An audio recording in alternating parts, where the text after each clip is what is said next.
good morning, good afternoon, good evening, and welcome to another episode of Voices for Excellence. I am your host, Dr. Michael Connor, CEO and founder of the Agile Evolutionary Group, and of course, the proud host of VFE. And today's guest is an absolute brother from another mother. Now, I love Wes because we already have, like I say, our pre-podcast recording where Wes and I, we were the host for the ear show at the ASU SV Summit, but wanted to bring it live to you here in San Diego. Wes and I are known as Salt and Pepper. That was kind of our stage name that we had.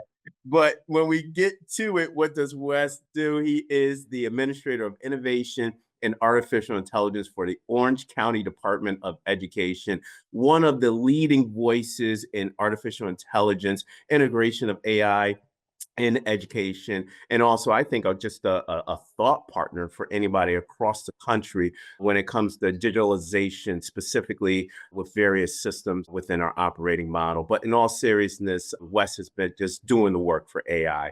And I'm glad to actually bring him on this podcast episode because, again, we are going to ask the hard questions pertaining to artificial intelligence in education, but more importantly, what does it look like from the system level on down to the classroom level as well? So without further ado, I want to introduce to you my salt brother, right? Your salt and pepper, Fault brother. my salt brother from another mother. At the AI show, he is known as that. But here and across the education ecosystem, we want to welcome Mr. Wes Kriesel from Orange County Department of Education. Wes, aka Salt. What's up, good brother? Hey man, I am so glad to be here, and I've seen your podcast. I know the caliber of people that you have on here. It's an honor. It's an honor, and I hope we have a good time today. Oh yeah, Wes, we will. And actually, it's an honor to have you on VFE because I know your national work that you're doing, that you're underscoring across the country. Moreover, I think Orange County and the work that you're doing, as well as Canal, that both of you are doing, is leading the nation around creating organizational coherence, right? Coherence in the context of AI in education, integrated in systems, but more importantly, driving that level of innovation. So I want my audience, Wes, to be able to not only feel your expertise, but to unpack it and scaffold it so that they can be able to apply next in class practices and best practices in this area or this phrase of AI education. So, Salt, should we get started? Let's get started. Let's get started now. Well, Wes, I know you are a national voice with AI, various emerging technologies, specifically around software innovation, innovation of the operating model with AI, running that kind of like that synergistic relationship. But I didn't get to ask you this question in San Diego, but I want to ask it now. What song describes your leadership signature in the education ecosystem? Mm. All right. So think about it. There must be higher love. Steve Winwood. So I think the idea of leadership typically is somebody associated with directives, mandates, guidance, like somebody who's looking out for the vision, the horizon. And it's often like a commander type figure. And I really think that a higher love, a higher purpose, a higher guide, if people don't sense that from you, all those guidances, commands, mandates, all those are going to feel kind of hollow, right? And so they have to sense that you are connected to helping people improve their lives. And so anytime people ask, like, that's a typical question, what's your why? I always think my job, my why I come to work every day is to improve the lives of students and families and faculty and staff. It's as simple as that. If I can't make somebody's life better, then find something else to do.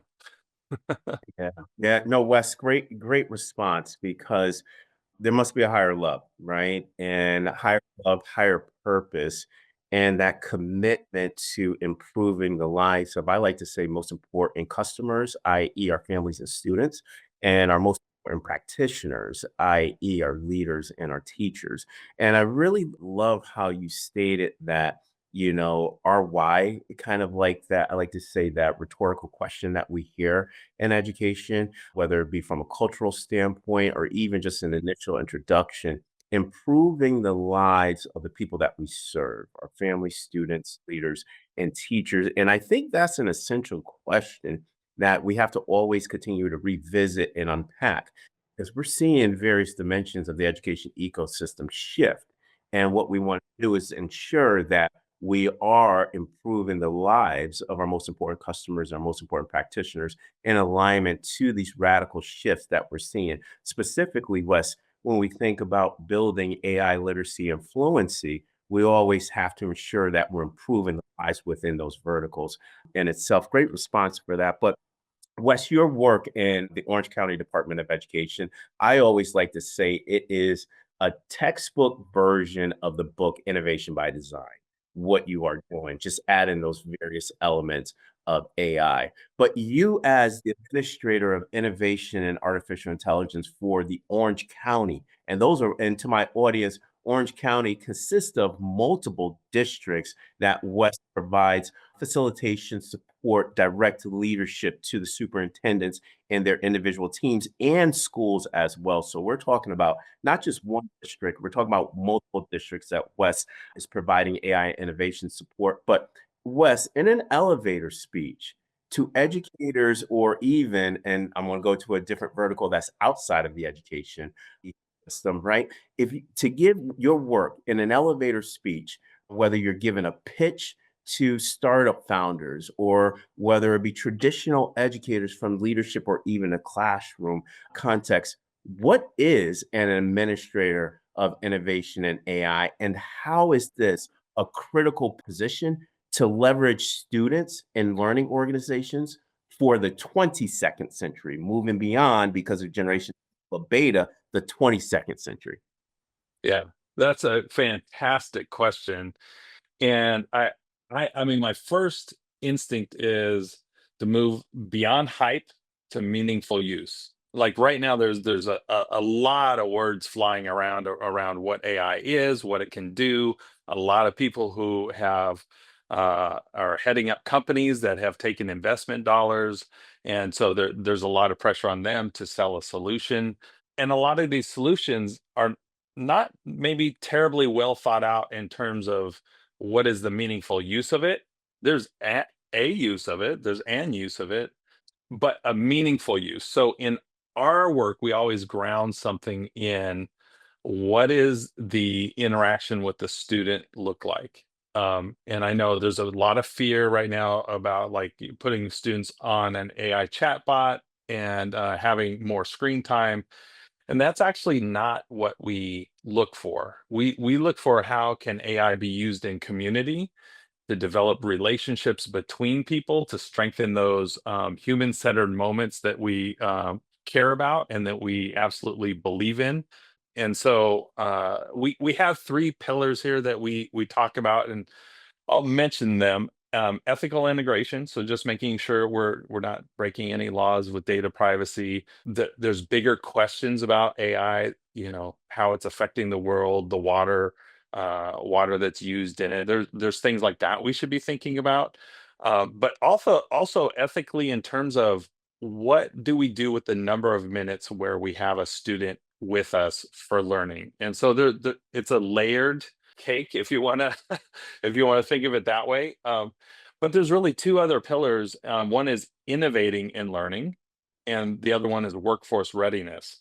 And I'll say the ethical integration question has really captured everyone's imagination and attention, and we're endeavoring to shift so that we're not just talking about AI questions by themselves, but we're also tying them to these other pillars of, well, what should learning look like in the 22nd century?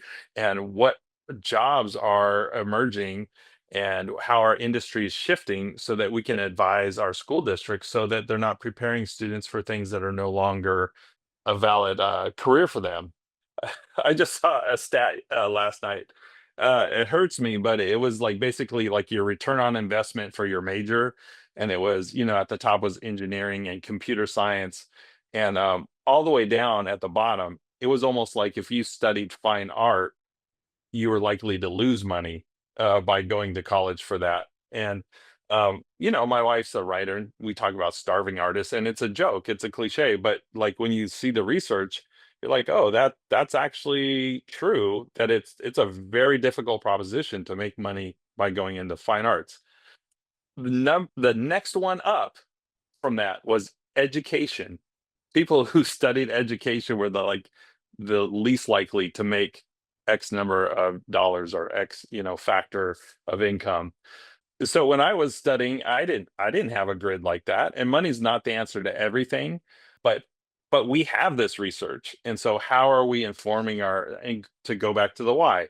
If the families I support are trying to, break out of generational poverty, if they're trying to make it as a family that's come to the United States from somewhere else, I should be presenting like, "Hey, here," it's like a financial advisor. Like, "Hey, here's the options." But we should also look at who the student is and what they're passionate about and what their gifts are and what their strengths are and their interests are. And we can do a great job of having these conversations with students about who are you, where is the path leading in the future.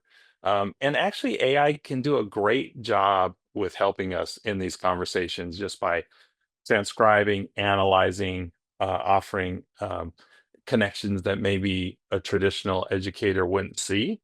We can build systems like that.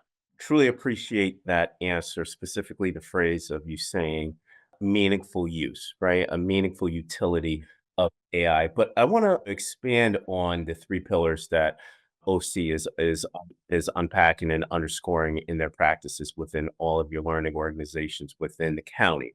Ethical integration, and I really love the twist of it where it's focusing on number of minutes for learning. I think that's essential. We're going to get back to that, but I want you to unpack these two pillars because this is where I believe, and again, this is just my hypothesis, cursory from qualitative data that I've been collecting. It can be challenged in any research aspect of it because there wasn't any formal methodology. I do have people in the research world that watch the show, or I want to clarify that so there won't be any misnomers out there.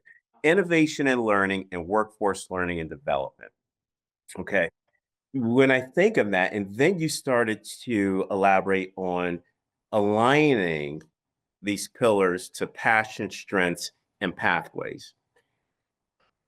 Wes, you and I know our Jeffersonian model is fossilized by design, and we're still underscoring and underpinning these practices from the model. And again, there's no, I don't like, I always say this, whether it be speaking nationally or internationally or anywhere, is that I don't like to blame people because we are just, it's more of a residual effect because the construct and the model design is industrialized.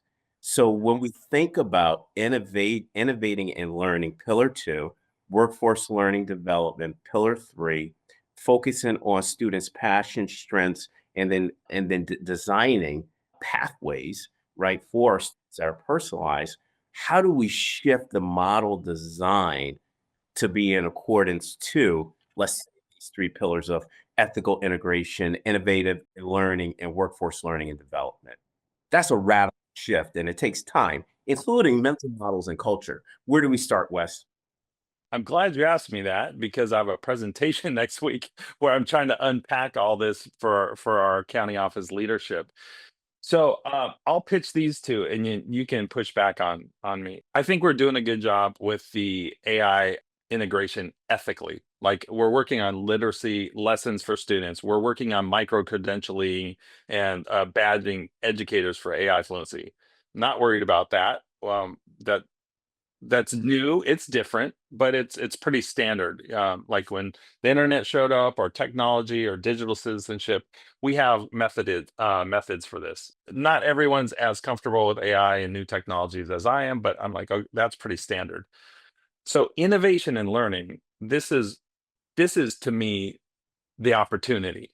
And I'm looking at Tom Vander Ark's work. If you go to Getting Smart, you can find like schools worth visiting, innovative learning systems. And so, what we're trying to build in Orange County is a directory internally of schools to visit. Like, you need to see a STEM program, you need to see a dual immersion program, right? Our districts know what they do well, and they will maybe once in a while do like a community field trip. My last district did that. Hey, come one, come all, and we'll take you on a bus and show you the different programs. Because schools in the last 10, 15 years, one of the messages they've heard clearly is you need to diversify and have a value proposition. You're not just the neighborhood school. You're a magnet for business. You're the arts academy. And so one of the things at the county office that we have the opportunity to do is to create a county-wide learning organization, right? So pulling on Senge's work is to help us be able to see each other in our glory. And we don't have to compete with that. We don't have to be that, but we should celebrate it and know where it is, because we can learn from that. And so I think, one of the opportunities is paying attention to what charters are doing. I read a stat like 500 new charters pop up a year and 2 or 300 close.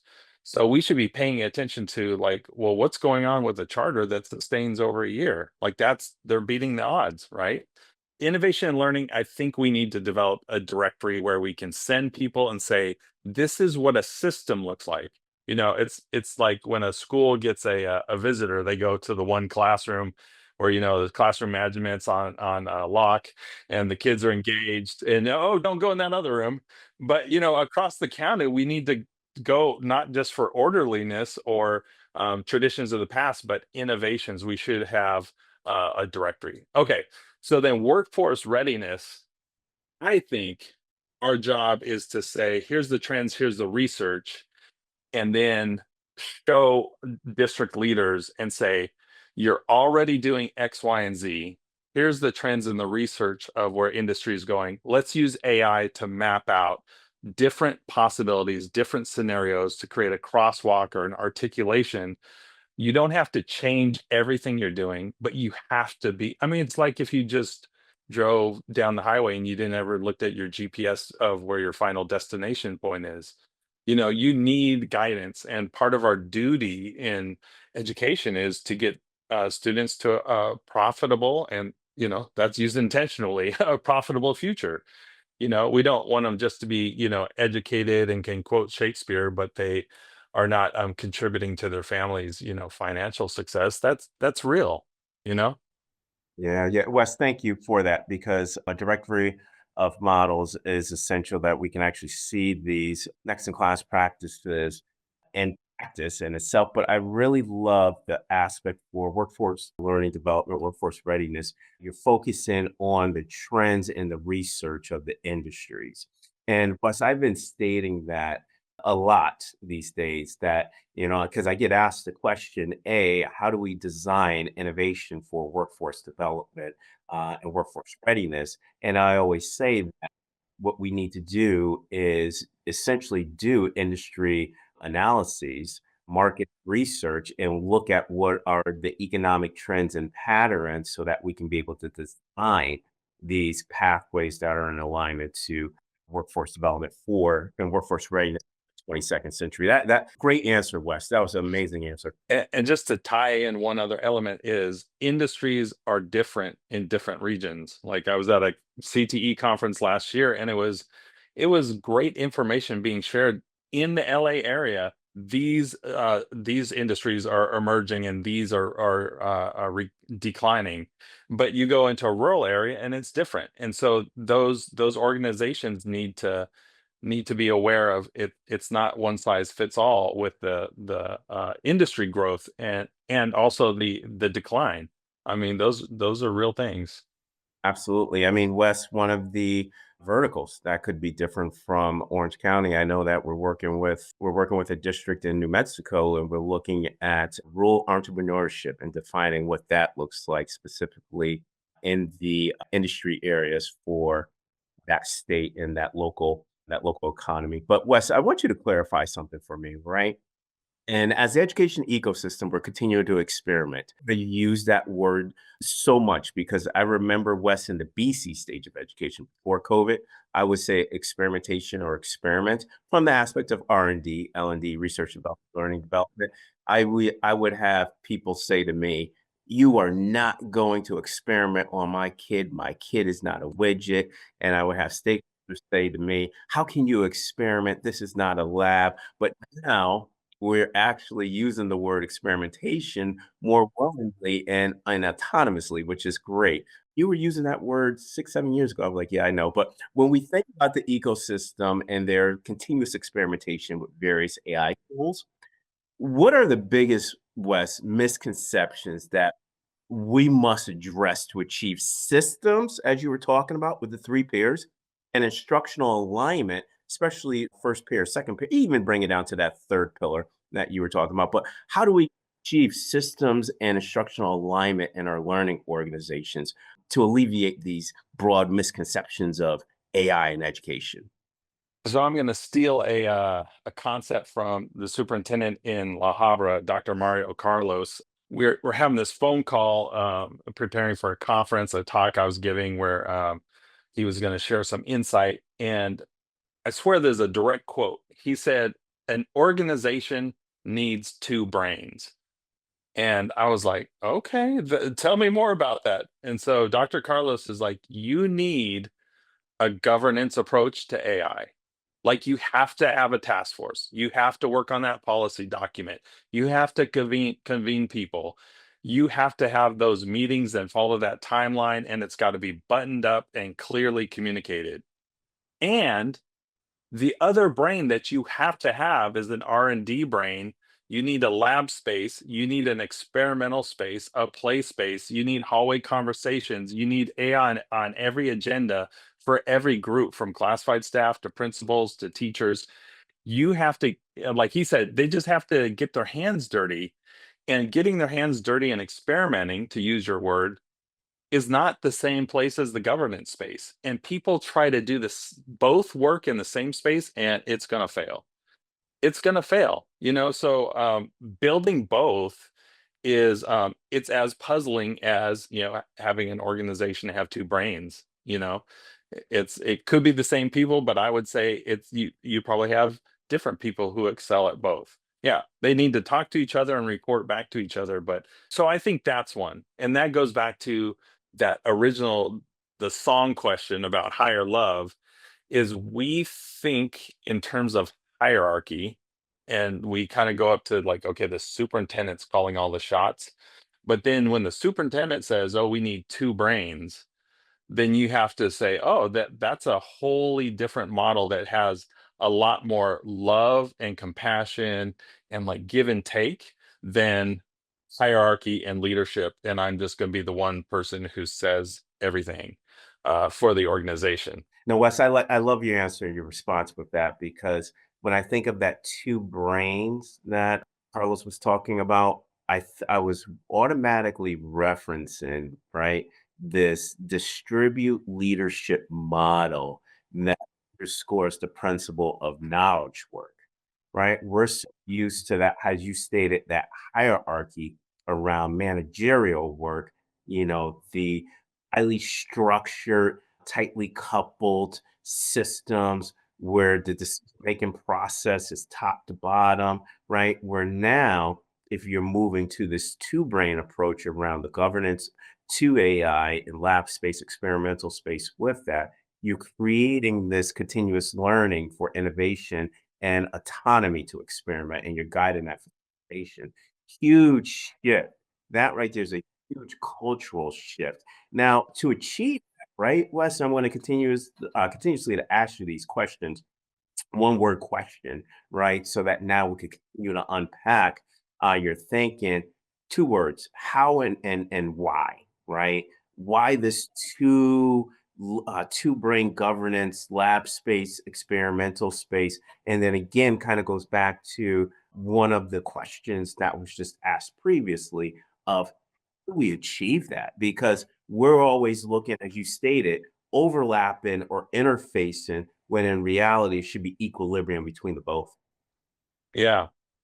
I feel like it's the two brains. I mean, it could be a metaphor for just being human, right? Because I have to remember my appointments. I have to remember to get dressed. I have to, brush my teeth. I have to drive the speed limit. Like I have all those things. But if I'm only the sum of me following the rules, it's a very empty life, right? The parts that make us dream and desire and want, like everything about, like you could analyze, the top 100 movies of all time. Following the rules, being a rule follower is implied antagonist in most movies, and breaking the mold and being the hero and stepping out against is the force that the hero needs to pay attention to. So in our systems, we rely so much on a culture of compliance and control just because of our factory model or whatever you want to say. I mean, that's just how it was designed from the ground up. So how do you build a space for safety and people to be willing to risk? I mean, a lot of it comes to developing communities that care, communities that talk to each other, communities that listen. I always, in my work, I always use structured speaking protocols, so that it helps distribute time among the people, because all things being equal, the talkative person is going to talk the most, and then all of a sudden you have a situation that's not equitable, right? Just because of force of personality, or the person with the most positionality in the room is going to be deferred to. Like, I don't know, superintendent, what do you think? And they may want to hear from people, but the hierarchy in place supersedes that. So if you structure time so that everyone gets a chance, this is so simple, is like a whip around. Like everyone, say one thing you're grateful for as a check-in. And then at the end, I always do a debrief. So in those spaces where we're trying to create, I mean, we don't need a lot of help creating rules and systems. I mean, we're good at that. But to create space for people to connect is just structuring time. Like, let everyone have a beat to say an emotional reaction to what happened. And that's based on a book I read a long time ago. Like, I think it's called Structured Reflective Conversations for Schools. And it's a quote that just came to me. Barth, I think it's Roland Barthes, says the level of academic success in schools is directly tied to the level of collegiality. So if colleagues are not talking and they're not friendly and they're not conversing and sharing ideas, it's this open culture, where you have, I won't call it friendship, but you have the human connection at the root of the work, the higher love, if you want to speak, like we're all on the same mission, we're all going the same place. That's part of creating this second brain. I think second brain is so stark an image that it's fun to use, but it really is like, set up a separate group to do AI experiments, AI play spaces, have AI play dates where the staff gets together, and it's not training, it's just trying things out. Yeah. Yeah, and Wes, that will lead to the acceleration and expansion of innovation on a much quicker level, right? Because when they start, I like to say in that play space where they're using the tools for themselves and then having control the A/B testing and I'm sorry, control treatment testing, and there's that A/B that they're running. I think that that's how we scale innovation to a higher degree. But now this question goes back to one of the lines of pillar one that you were talking about, and it underpinned by governance, because there's a myriad of different ethical discussions regarding consideration of students. And I want to get into the data aspect of this now, because we always talk about the front end experience, but I think that we need to talk about the back design and the data sets that we're underscoring or using, how to eliminate these hallucinations and these large language models.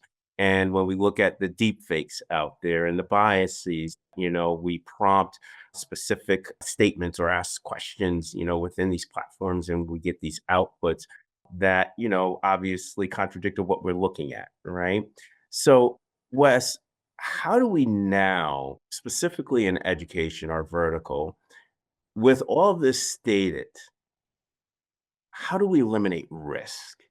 And what should leaders be aware of in their district, specifically, as you started to allude to? But I want you to go a little deeper to this with the guidelines and the policies when it talks about this continuous evolution of AI in our schools.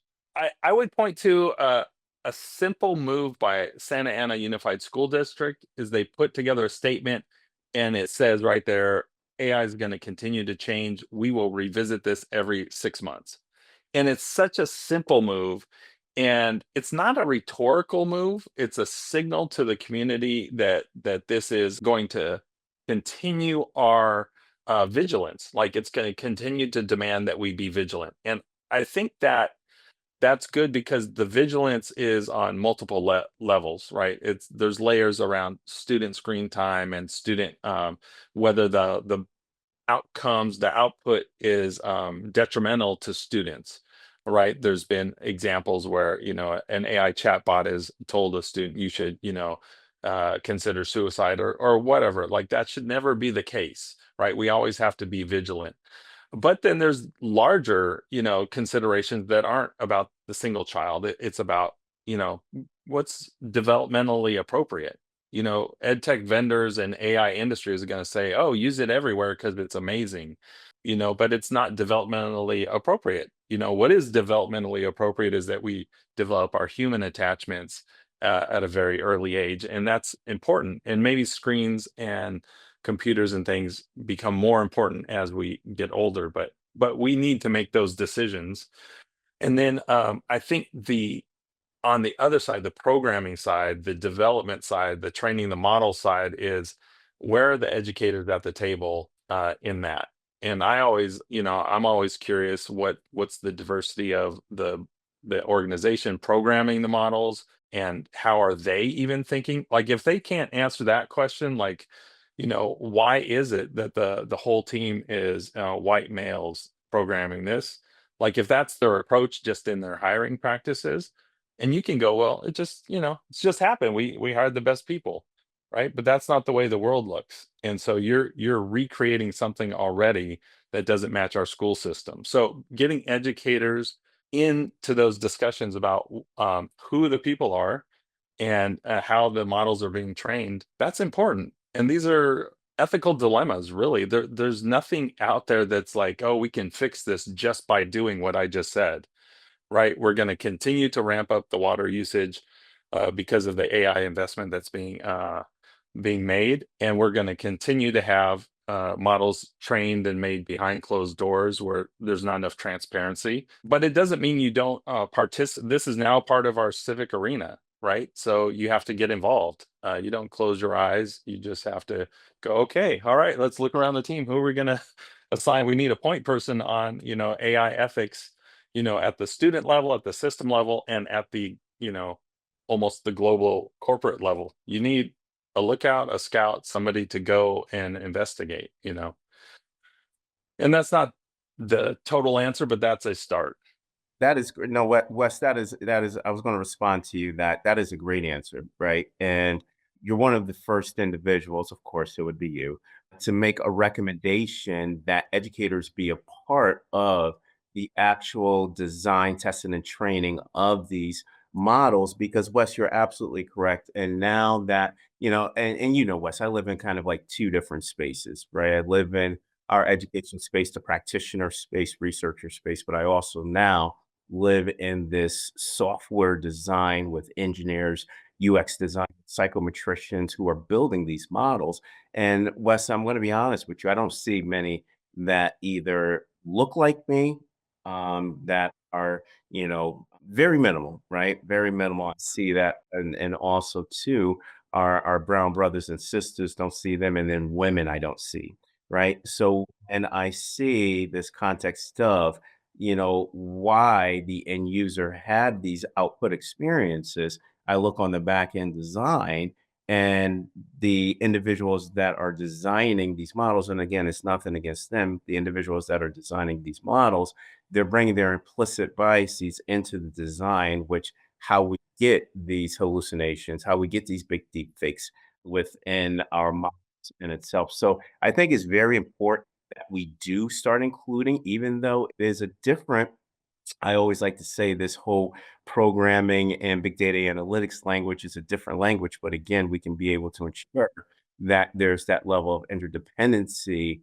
And I like to say multidimensional design with including educators. But Wes, I want to ask you a question, right? And I want you to define this. And this is more of a selfish question that I'm asking for my audience, right?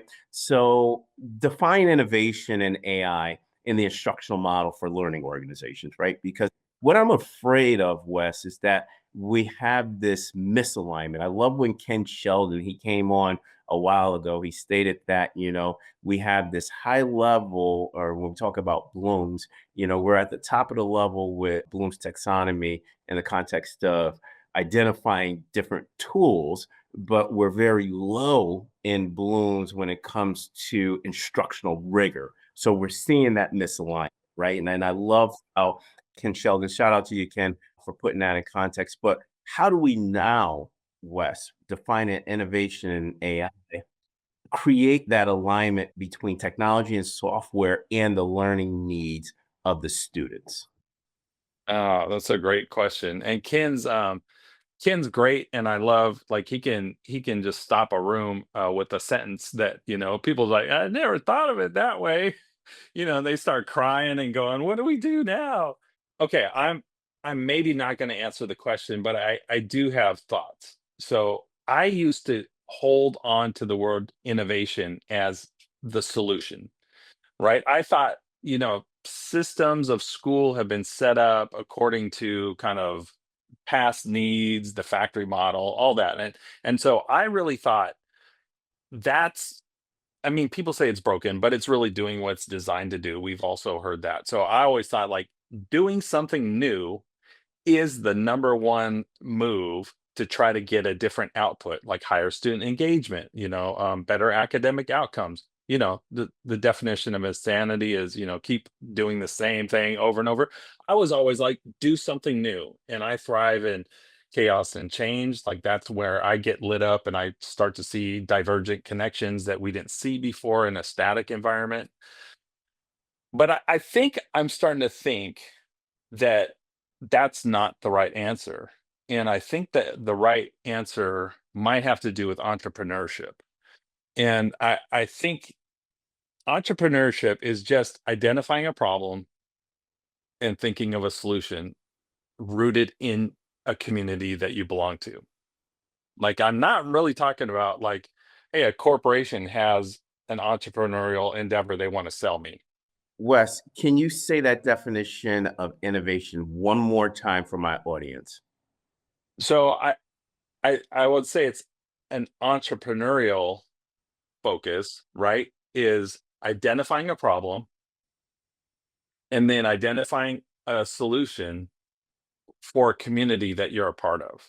And I'll point to Don Wettrick. I heard him on the Getting Smart podcast not long ago. He has a company or organization called Startup Ed, trying to encourage entrepreneurial endeavors with students.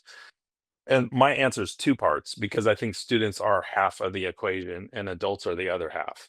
So in his talk on the Getting Smart podcast, he talked about if you take the disenfranchised students, the students who aren't engaged by school, he's like, they have the ability to locate the greatest number of opportunities for innovation because they're not satisfied. They can tell you what's wrong with school. They can name those problems. You take the straight A student, the valedictorian, what's wrong with school? I don't know. It's working, right? And so you talk to the dissatisfied customers and you create a space where they can identify and then work on those problems. And that's an entrepreneurial model. However, that will never, ever, ever, ever fly if adults don't get the same opportunity, right? And too often we're going, hey, here's the contract with the teacher association. We're going to abide by X, Y, and Z. It's very rigid. And so we're not going to go beyond. I have some things that bother me about the system, but I'm going to just kind of lay low and wait till I collect my pension. There's brilliance in the educational system, in the educators who know it more intimately than anybody. So, how do we create an entrepreneurial space for them to go, I see a problem, I see a solution, for my teachers, for my administrators, for my students. So if you have, and maybe this is back to the organization with two brains, is one of the brains is an entrepreneurial learning organization, from Senge is like, we're gonna really figure out how to do life in this organization better. So I think that's where I would go. Innovation in my past was always, trying something new is good in of itself, but I think really rooting it in the community and problem solving with a purpose for that community is where take all the AI chatbot companies, right? They are not thinking about your community. They are not thinking about the problems you face. They're just thinking about shiny new tech and I can put it into an educational system and sell it, right? But if you think about, hey, the problems with English learners and getting reclassified has to do with the number of words they produce in a given school day. So just, oh, well, how could I give students more chances to talk? Right. So then you have some, Oko is another one I've heard of, Matt Miller recently. He has an AI chat bot where it requires the students to talk in a small group, right? So he's solving a small group management issue, but he's also using AI and he's also engaging students. So, like, that idea is far more aligned with what's a problem that the community has: language production, classroom management, all in one solution. And they're far too few. And it could be, crazy idea, not enough educators are, on the development side.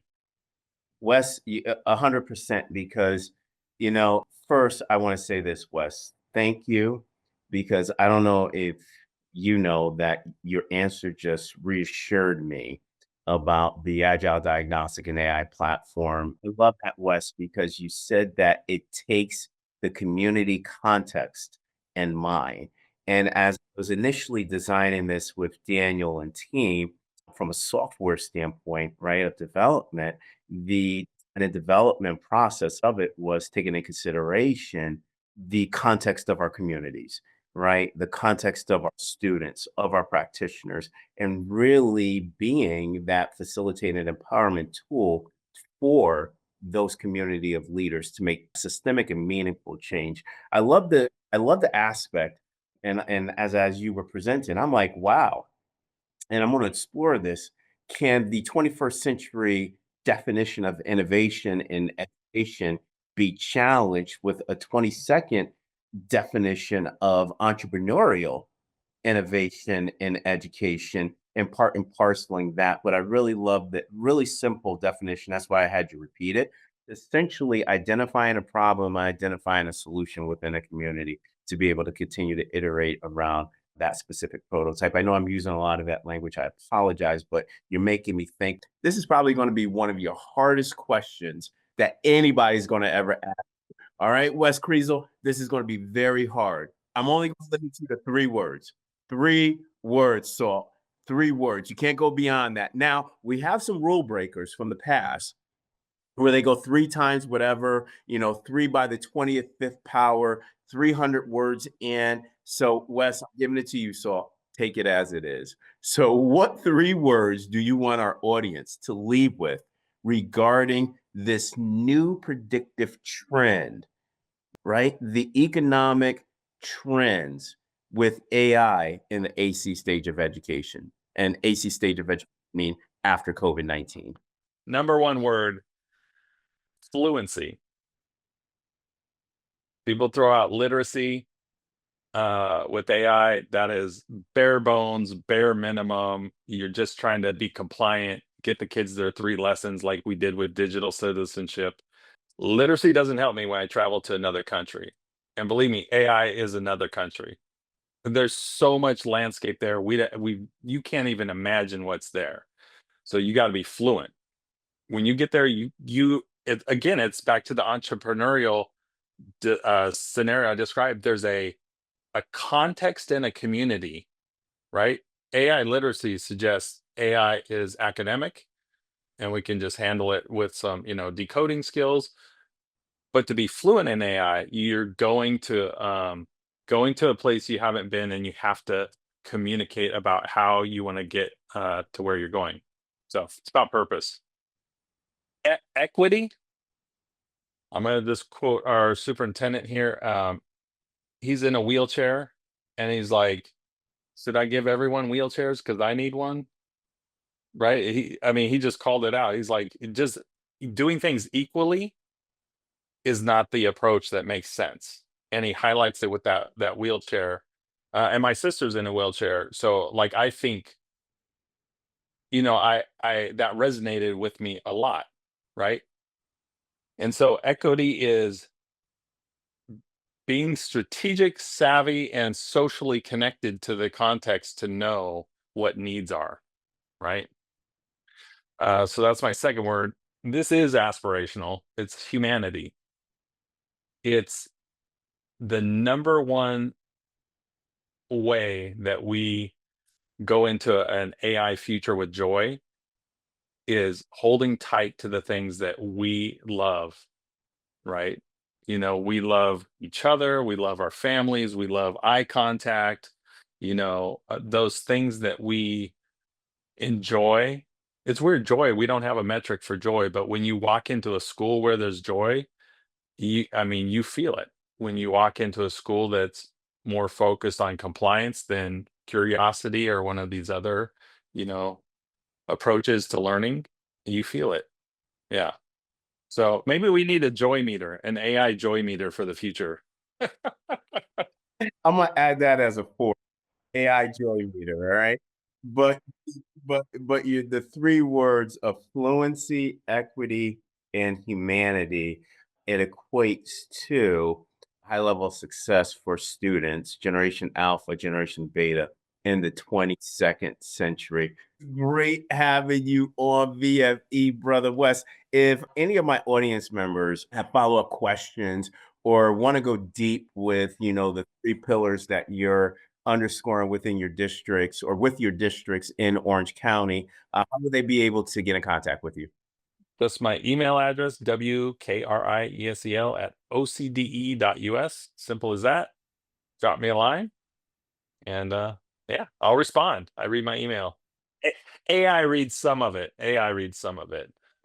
To my audience, please get in contact with Wes. I consider him, he won't say it to you, but I will say he is one of the national experts when it pertains to AI in education, specifically lamenting innovation in AI in the synergistic manner.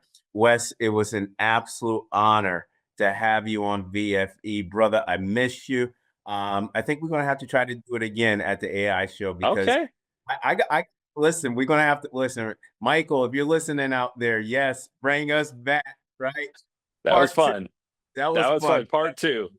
Part two of it. But in all seriousness, Wes, continue impacting and influencing the education ecosystem. And thank you for everything that you're doing.